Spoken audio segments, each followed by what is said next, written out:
You're about to hear a conversation that could redefine how you think about sales efficiency. In this episode, Kevin and Sean break down the critical differences between workflows, automation, and AI, and why confusing them could be holding your team back. You'll learn how smart systems can eliminate sales friction, boost response time, and free up your reps to actually sell. If you're serious about turning your selling processes into a competitive advantage, this episode is a must. Last week, we talked about AI and its risks and impacts on us as individual contributors, sales leaders, organizational owners, and leaders. On the surface, we talked about the risks we're facing in the market, about what AI is going to do to our jobs. But we left off last week talking about AI and automation and applying that to our daily lives so that we gain back more of our time so we can serve people more effectively. This week, we're going to tee up the conversation of what is the difference between a workflow, and automation, and AI. Because oftentimes in the current market status, we're plugging those terms in as synonymous, but they're actually not. They're very nuanced and they're very different. So real quick, top of the hat here, workflows are trigger-based events that tell business logic what to do next. An easy workflow is someone dials a phone number, your phone rings. The workflow was dial the number, trigger the workflow to make your phone ring.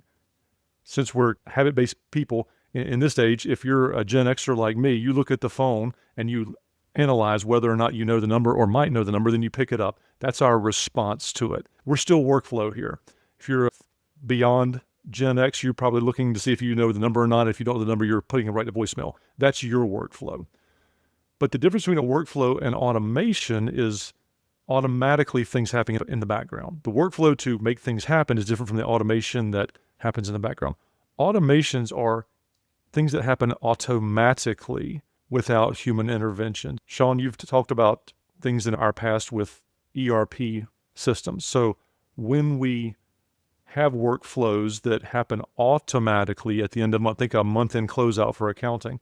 There's a lot of things that open and close and post, and we are in the accounting system. Things happen.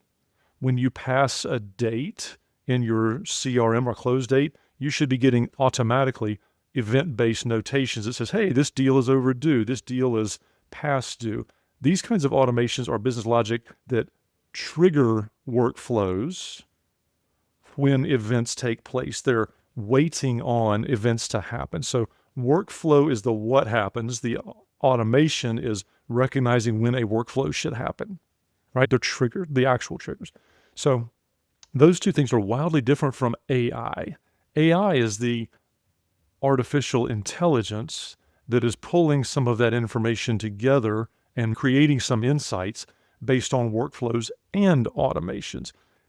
It's easy to see where these things become fairly circular, where one ends and another starts. It can be confusing. So, Sean, with that in tow, let's continue to unpack the workflow versus automation versus AI and how it impacts salespeople's lives.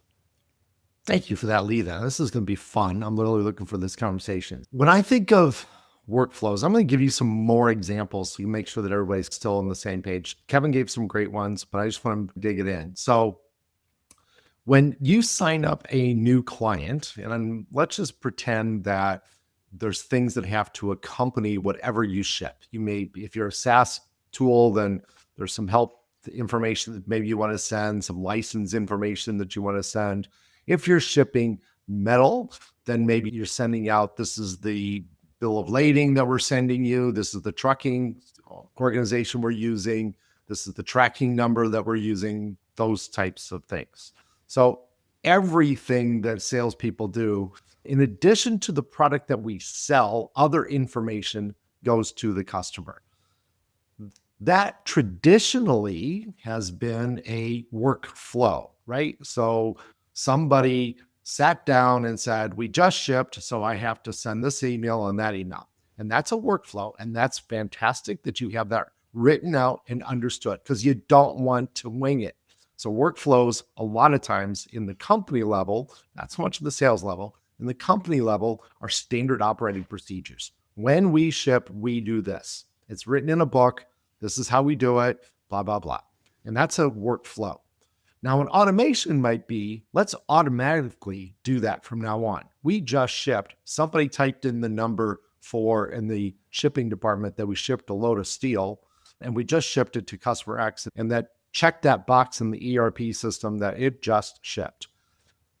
Rather than doing workflow, automation would be now automatically customer gets notified, they get the email sent to them, we update the accounting system. 30 days later, we're sending them an invoice, we're sending them a reminder if they haven't paid. We automatically checked our bank account, the bank account didn't get funded for that customer, blah, blah, blah.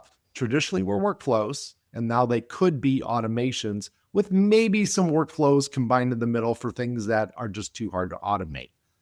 And then artificial intelligence, part of the whole thing is, gee, maybe we should send an automatic thank you letter to that person after they purchased. But rather than having a person write it, we know we're going to write the same kindness of information, but let's just customize it a little bit for that customer. And we used to do that with a person. We can do that with AI, right? And we can automate that whole process. So if you think of it in that standpoint, from a company shipping standpoint, great example. Same thing happens when a lead comes to your website, somebody fills out a form. Let's not be printing that off, handing it around to the office and say, whose lead is this? Let's do some automation to figure out whose lead it is. And let's automatically send it to the right salesperson. And let's put it into the CRM automatically. And let's make sure that there's a follow-up email to that salesperson and said, did you call that person? And maybe we send it to the boss as well to remind the salesperson. And that would be the workflow. The workflow would be, I got an email as the VP of sales that Kevin had a lead, and I haven't seen an update in the CRM system yet on the status of that lead. And it's been 2 days, and we need to be on our leads right away. So I pick up the phone, I call Kevin and say, Kevin, what are you doing with Joe? Have you called him? What did he say? What's going on? When's that deal going to close? That's the workflow. But the automation is, let's get that information to Kevin immediately, right? Automation is also, let's make sure we're not double counting or double entering data. Let's make sure that if we enter data once, it's a web form, it's a web lead. Maybe it needs to be cleaned up a little bit because the guy, when he put it into the system, when he typed in the information, when she decided, hey, send me this information, she wrote it all out in lowercase. And you need it to be in official names, Sally has to be capitalized, blah, blah, blah. So maybe some things have to be done, or maybe we can automate that. Maybe we can use AI for that, but at least let's have a workflow that makes that look right. But we shouldn't be retyping that information twice. The same thing with your email that you send. You shouldn't have to copy and paste that into the CRM system, because that way everybody in the team can see what you said to that customer. Instead, if you sent the email should automatically go into your CRM system. It should be automatically tied to Sally. And me as the VP of sales, I should be able to look at that lead, see that there was response to it. Response looked appropriate from Kevin. Kevin did a great job of responding to that. Maybe I could talk to him a little bit. My workflow may be about how do I improve a little bit on, why'd you say it this way? Why don't you try saying it that way next time? So that would be a workflow where I would actually sit down with Kevin and try to improve his skills. But now I'm not worrying about, did it happen? I'm not doing the mundane things anymore. I'm actually trying to make Kevin a better salesperson. And that'd be really hard for me to do because Kevin's a great salesperson. So I just use Kevin as my example here on this podcast. But Kevin is a fantastic salesperson, and he would never not follow up on a lead quickly and efficiently. Would you, Kevin? I would not, because I am a staunch proponent of call the leads. And if you didn't hear me the first and second time, call the leads. I'm kidding here. So back to creating definition and distinction between workflows and automation. Workflows are your processes. So when Sean and I work with clients on creating a sales infrastructure, part of the culture, the definition of the how do we do business as a sales organization, that's our workflow. We do follow up fast within an hour. We do send an email. We do have an infrastructure that says, hey, connect your email to your CRM. That's the workflow when we set up a sales organization. But the automation comes in the execution of those tasks without human intervention. And then to give a further layered on example, the AI is that intelligence piece that can be added to automate tasks. If we know the person, title, phone number, email, do we know what their LinkedIn profile is? Go find that if blank, right? If not enriched, then go find that kind of thinking. And then it comes back to the workflow and automation. Once found, somebody's got to validate that information. AI plus workflows plus automation creates the bedrock for a better sales organization, a better informed sales organization, a better and more nimble organization that can adapt to changes in an environment. What if and when, if, now we're putting questions in logic, when one of your companies, one of your prospects or clients has a hiring change. Let's say your point of contact changes, whether they're promoted, demoted, leave, retire, anything can happen. So if person identified as main point of contact leaves mid-deal, what do? How do you know? How do you react? These are the kinds of things that when we're just thinking about AI as a only window or view of the world, when you're only thinking about AI, you miss all the nuances of, okay, I know this now, and things are happening in the background, but what do I do? As a good sales leader, as a good business owner, I hope that you're thinking about when event 1 happens, what are responses 1, 2, and 3? When market changes happen, what are the things that I should be doing? When something happens or is pushed upon us as a market change or a customer change or a new opportunity, what are the automations that make my team respond more effectively? How can we be better purveyors of our services or solutions if we're just trying to live out of a 3-ring binder notebook or our brains? We can be better salespeople. We can do justice to our craft as salespeople and leaders by thinking about what can be workflowed, business logic, automation, removing the human component, or artificial intelligence, adding insights and tooling and actions that are dependent on the action. If someone comes in with a car or truck, how do I treat them differently? If someone comes in with an on-premise ERP solution versus a cloud-based ERP solution, how do I treat them differently to help them get to the best version of themselves?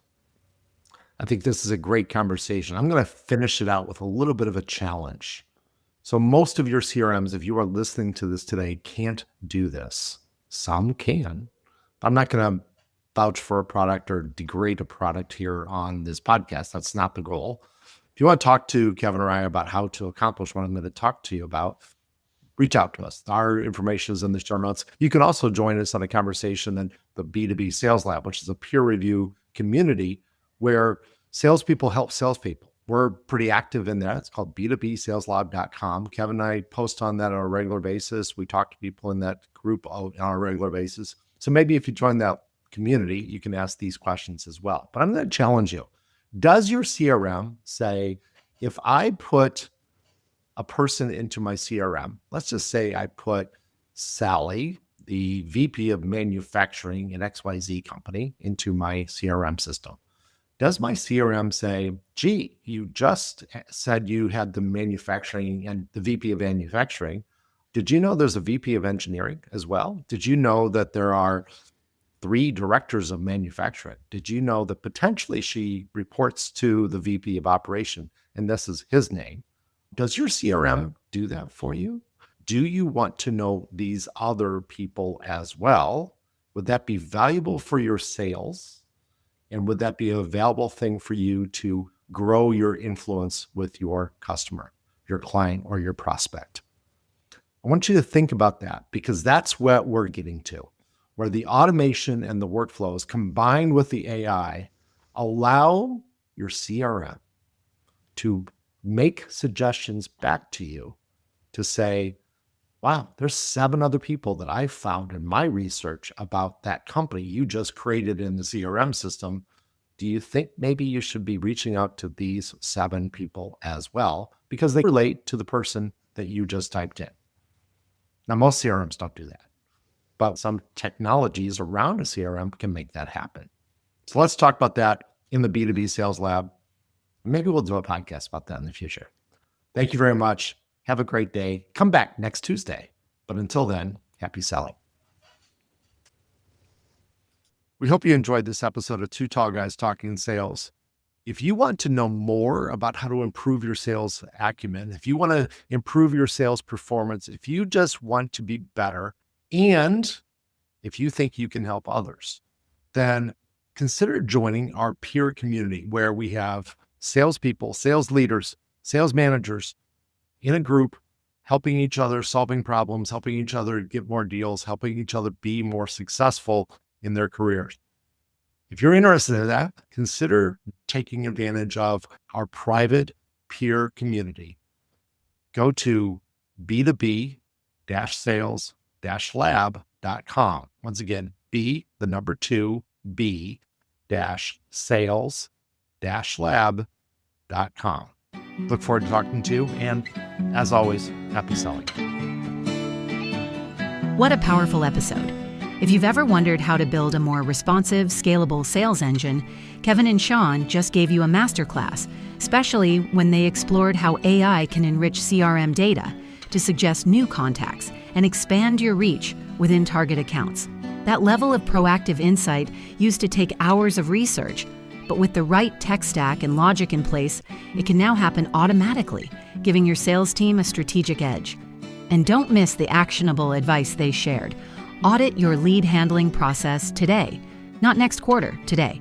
Just one automation that routes leads faster or auto-logs emails into your CRM could free up your team to spend more time actually selling instead of chasing data or duplicating effort. If you're ready to improve your sales management systems or simply need guidance on how to grow your revenue without adding chaos, Sean and Kevin are here to help. Their contact details are in the show notes. And don't forget, the B2B Sales Lab is waiting for you. It's a thriving community of sales professionals and leaders helping one another hit quota, sharpen their skills, and solve real-world sales challenges. You'll find the link to join in the show notes as well. Make sure to follow Two Tall Guys Talking Sales on your favorite podcast app so you never miss an episode. We'll be back next Tuesday at our usual time. Happy selling!